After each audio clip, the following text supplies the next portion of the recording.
Y'all, it's Hope at Crafty Hope and welcome. I am working today on Mixed Media Menagerie for October 2022.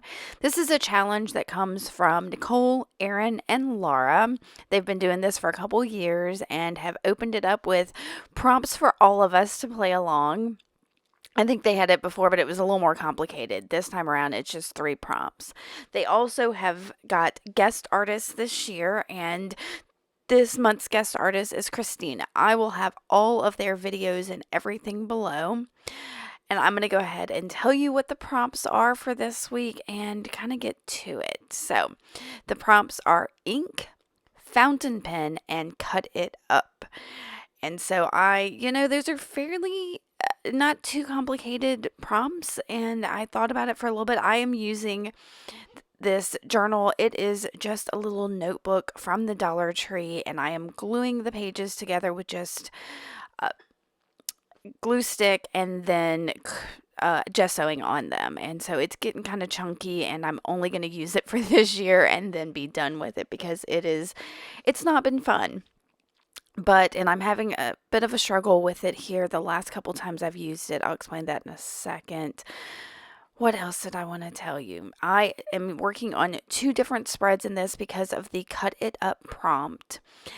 And so I'm working on these 2 spreads, and I decided instead of my Oohoo glue stick to try to use that Elmer's glue stick in here, forgetting that I have had problems before gluing into this journal. It's something about that paper and the gesso on it. Nothing wants to stick to it. So I'm going to switch to a fluid matte gel medium in a minute. But you see I'm flipping between these 2 pages. Once I switch to the fluid medium, I'm just going to work on 1 spread at a time, but I'm using all the same papers. I made sure to pick out only papers that were kind of monochromatic, things that were very neutral, just like yellowed papers with writing and those kind of things, because I'm going to add some colorful inks to this.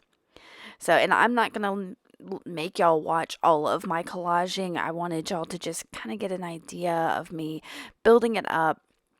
But my idea was that since I was going to use the cut it up prompt and cut something in that middle page to make sure I added plenty of collage to thicken up this super cheap notebook. So that was my general idea. And do y'all see here how I'm having to go back over the gluing because it's not sticking? I don't think it's that Elmer's glue stick. I think it's glue stick in general in this journal, because I have a vague recollection of last month in this journal having some trouble getting things to stick, but I could be wrong. And y'all, I've lost that glue stick. Once I put it aside here in a minute, I knock it off my desk and it rolled somewhere, and I've searched the floor of my craft room for it, and there's just a glue stick on the loose somewhere in my craft room. So that may be a project for today to try to find that craft stick, that glue stick.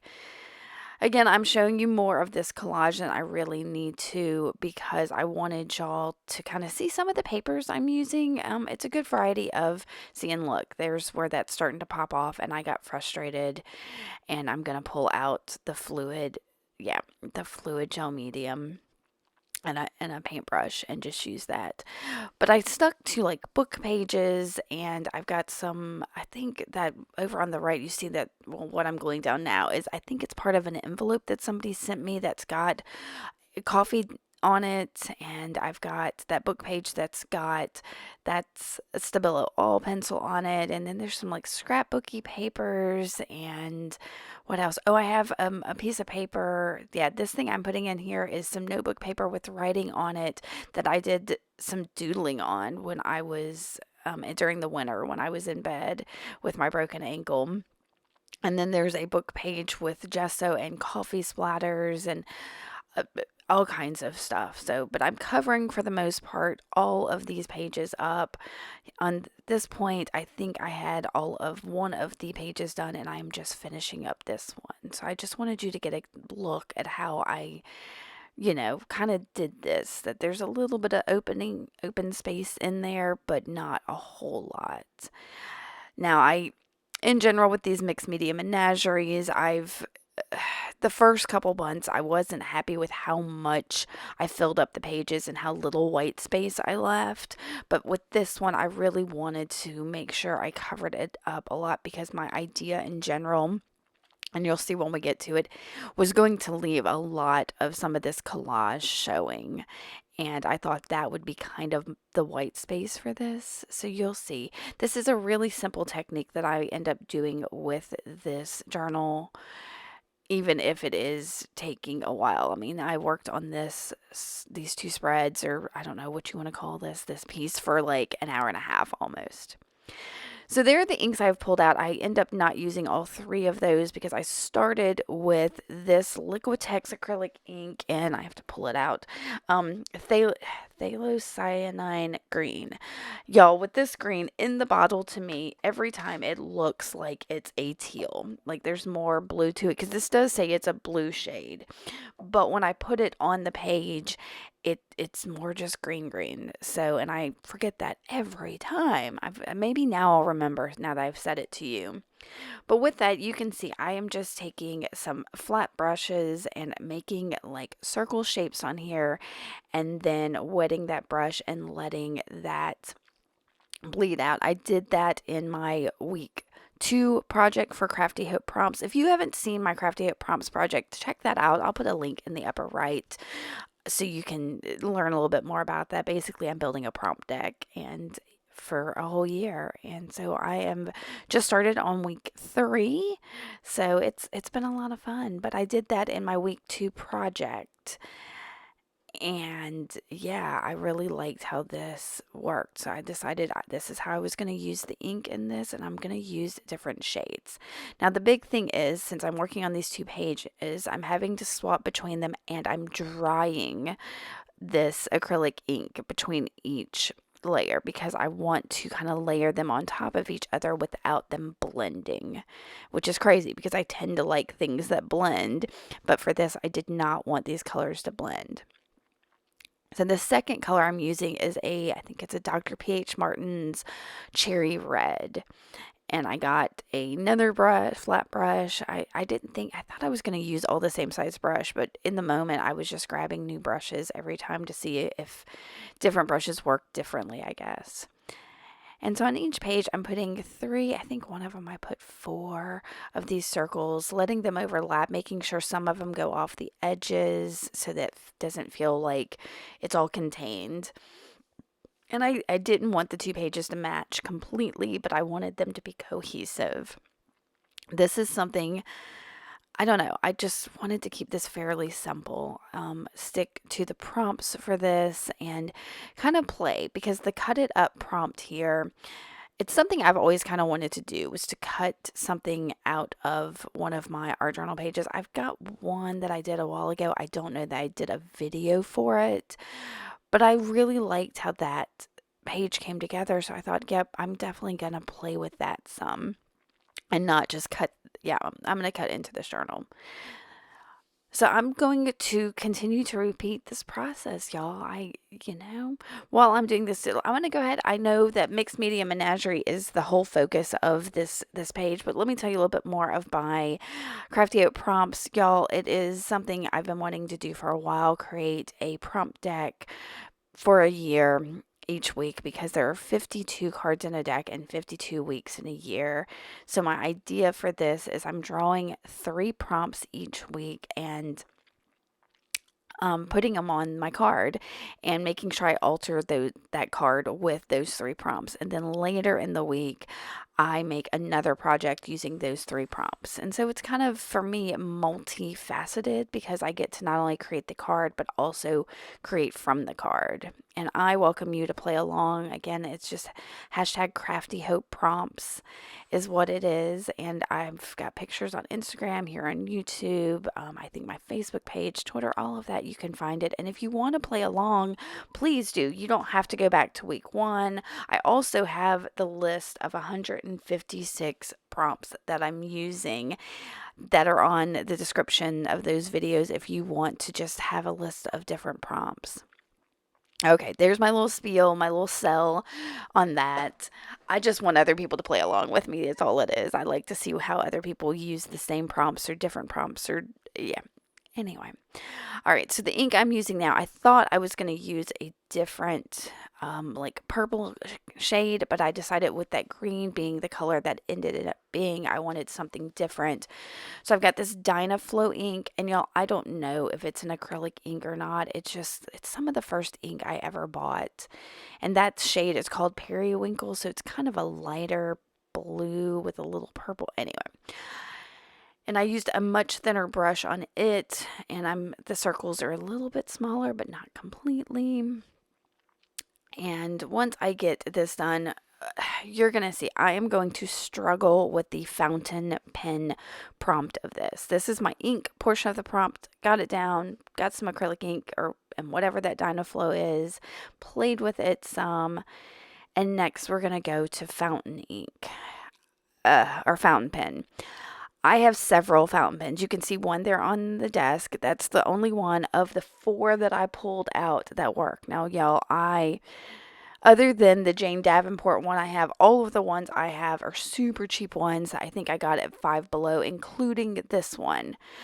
I do not have the best luck with fountain pens. I don't know if my angle is off or if it's the fact that I'm buying cheap ones or maybe I'm holding them upside down or I don't understand how to use them. I don't know. But this one I replaced the ink in. It was working fine, and then I tried to use it on the page, and it could be all the materials I put on that page. I don't know. I could not get this fountain pen to work. So I put it aside because I was frustrated. So I grabbed this glass dip pen that I have and then some, I don't even remember what that ink is. Do I still have it on my desk? No. It is, I think it's a speedball ink is what it is. I'll put it below in the description box. But I'm going to just use that dip pen and try to write with it. And y'all, I was having trouble with it too. I think I tried to write too fast, maybe. At least with the dip pen. That could be my problem with the fountain pen too, is I just write too fast. But what I decided to do was just do some like asemic writing just inside the green circles. I don't know why the green ones. I think maybe that was my wider one and I knew the inks would show up better, and so that's what I'm going for. So I'm going to dry that on this page, and a lot of this was drying and flipping back and forth. So, like I said, this was a really simple project, but because I'm working on 4 pages and drying in between everything, yeah. And then I had this entire struggle bus with the pens, with both the fountain pen and the dip pen. If you know anything about either of those and maybe what I'm doing wrong, please tell me because y'all, it really shouldn't be that hard to write with a pen. Yeah, I don't know. So you see me, I'm trying all kinds of different angles and mm, but I'm going to do something with the dip pen here in a minute and it worked better, and I think it could be the speed at which I try to write with this because I'm just trying to do super squiggly lines super fast, and yeah. So this was my attempt at the fountain pen. Not a great attempt. But I tried. I've got it on there. It's one of the prompts. So this here, I decide to inside those green circles just as well, just to kind of outline that inner portion. And look how great that does. So like I said, I think if the lines are maybe slower and more actual fluid instead of the randomness of the asemic writing, maybe that's my mistake. I don't. Ah, yeah. I was getting, yeah, and there I was seeing. So here I try a different angle, and I, there was a lot of ink on that dip pen. I don't know what was going on. So I'll dry this and do the same thing on the other page. I don't have to keep these things in here, but I did. And y'all see there's a tiny little gnat that was flying around right there. Y'all, that gnat was making me crazy. I was so afraid I was going to spill a bunch of ink swatting at him during this whole thing. It's, yeah. All right, so I'm going to do the same thing on this other page. And I think this one went a little bit faster. I'm not going to guarantee that. But do you see this? I've got this whole video sped up. And do you see how slow I'm going there? And just, it's better. But y'all, I don't write slow. I don't do much of anything super slow. I am always in a rush. Everything's a rush. And I think maybe that's why I struggle so much with some of this is I just don't take my time. All right, so I'm going to clean that brush off and oh, I think I tried to get a few more marks down and yeah. All right, so I'm going to put all that up so I don't tip anything over. And I'm going to dry this page real quick. And then we're going to get into the cutting portion. So I have decided to cut. I thought I was just going to do one big circle in that page, but something about doing a stack of 3, since I did 3 colors on there, made more sense. And I'm just using my matte gel, my fluid matte gel medium. Not matte gel, my fluid medium. Yeah, that stuff. I'm just using that bottom of that bottle to make those circles. I tried a couple different things and that seemed the best. And then I'm going to grab a self-healing cutting mat and a craft knife. And I'm going to move some things around, yeah, because I don't want to break anything, spill anything, drop. I don't have much room on my desk. I'm going to start cutting, and I'm going to, as I make this circle, move my journal and try to keep my fingers out of the way. Now, I'm going to admit to you, I don't know, I'm like a super safety kind of girl. Like I'm always afraid of cutting myself or burning the house down or something. I'm a little neurotic. And so I took my time with this and these circles ended up beautifully. I need to do this more often. This was like the main thing I was excited about for this was actually cutting into one of these pages with my craft knife. And if it wasn't for this prompted mixed media menagerie, cut it up, I probably wouldn't have done it. So I really want to thank the 3 hosts and the guest artists for this prompt because I think it's a fabulous. I'm so happy I did this. And again, I'm going to keep this super simple to finish this out once I get these circles cut. I don't even know how I did it, that I lined these circles up so beautifully, that they cut so beautifully. I don't know if it was beginner's luck or what, but I was thinking they were going to be just a huge mess. And they're not. Look at that. So happy. I was afraid it was going to look like a snowman too, but it didn't. So I thought I was going to do something more intentional inside those circles, but once I cut out those circles, I decided I can just use these. So I took my Distress Oxide and Black Soot and I'm just darkening the edges a little so that there's some definition to them and they're a little bit different than everything else on the page. And then, I'm darkening the edges and then using my wet paintbrush to get that, that shadowy effect there. I thought about doing the inside the same thing on the inside of where I cut, but I thought that wouldn't give it the definition I wanted. That one was a little bowed up. So I was trying to get it to lay flat and just fix it a little. So again, I'm going around it and I'm keeping these facing up where they were cut out. So, but I'm going to rearrange them so they're not back in the same holes they came out of, if that makes sense. So, and it took me a minute for me to decide and decided to use a little bit of gesso to just lighten up the insides a tiny bit so that it wasn't so distracting in the background. And then I'm going to use some tacky glue, and I think it's just some cheapo tacky glue from the Dollar Tree because it was what was in my reach. But before I do that, I'm going to put my page with the holes down and grab my pencil again and just show myself where those circles go, and then use that tacky glue to stick them in there. I'm gonna put it down and look at that and decide if I like it before I glue everything down. I looked at it for a little while, flipping it back and forth like that for a while, trying to decide if I like that, and then finally was like, just put the tacky glue and glue it down. So I did. And once I get that down, I grabbed some of my Tim Holtz small talk stickers, and I was looking for something that either had 3 words or something that could be cut into 3 little phrases or something. I'm getting ahead of myself. I'm going to glue these down. I've got them weighed down. I'm kind of excited that one in the middle is popped up just a little bit more than the other two. And it has, I don't even think I got it in the pictures. It has a little more height and definition than, I don't know. Maybe I should have used some foam tape for these so they popped up. Anyway, I grabbed my small talk stickers and found the phrase, "The impossible is often the untried." And I'm going to cut those down and stick them in there. And that's it. I thought this phrase was perfect because this kind of technique was not something, or a lot of these techniques were not things I had tried before.